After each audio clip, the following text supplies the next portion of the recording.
தேர்தல் வருகிற போது 5000 கொடுக்கிறார்கள்.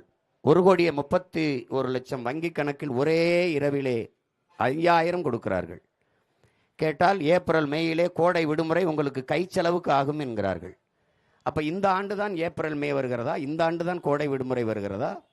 அப்போ போன ஆண்டெல்லாம் வரவில்லையா என்றால் அதற்கு பதில் இல்லை. 5000 கொடுத்தார்கள். யார் காசிலே கொடுத்தார்கள்? அவர்கள் ஆட்சி அதிகாரத்தில் இருக்கிறார்கள். 5000 ரூபாய் கொடுத்து அவர்கள் வாக்கை உறுதி செய்கிறார்கள். நாங்கள் அதிகாரத்தில் இல்லை, எளிய பிள்ளைகள். நாங்கள் என்ன செய்வது?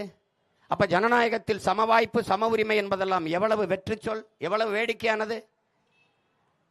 நாங்கள் வந்தால் 2000 தருவம் என்பதும், நாங்கள் வந்தால் 2000 தருவம் என்பதும், நாங்கள் வந்தால் 2500 தருவம் என்பதும் தான் அரசியலா? அதுதான் நல்ல ஆட்சி முறையா? இந்த ஆட்சி முறையும் தான் அறிவார்ந்த சமூகம் ஏற்கிறதா? இந்த கொடுக்கிற பணத்தை எங்கிருந்து எடுப்பார்கள் என்று அறிவு கூர்ந்து என் அன்பு சொந்தங்கள் சிந்திக்க வேண்டாமா? எங்கிருந்து எடுப்பார்கள்? மிக அத்தியாவசியமானவற்றில் விலையை ஏற்றுவார்கள். தவிர்க்க முடியாத மின்கட்டண உயர்வு. இந்த ஆட்சியில் மட்டும் 3 முறை மின்கட்டணம் உயர்ந்திருக்கிறது. சொத்து வரி, ஒரு இடம் வாங்கினால் பத்திரப்பதிவிற்கு கணக்கில்லாத பத்திரப்பதிவு கட்டணம், அத்தியாவசிய பொருள் அரிசி பருப்பு பால் முட்டை நெய் தயிர் இதுகளெல்லாம் விலை ஏற்றம். அப்ப மிக அத்தியாவசியமான ஒன்றிலே அவர்கள் வரியை கூடுதலாக விதித்து இந்த இழக்கிற பணத்தை எடுப்பார்கள். 10.5 லட்சம் கோடி கடனை தொட்டு விட்டது. என் அன்பு சொந்தங்களே, அறிவார்ந்த பெருமக்களே, 10.5 லட்சம் கோடி கடன், 1 லட்சம் கோடி வட்டி. அந்நாட்டின் நிதிநிலை அறிக்கையை பட்ஜெட்டே 3 லட்சம் கோடி தான்.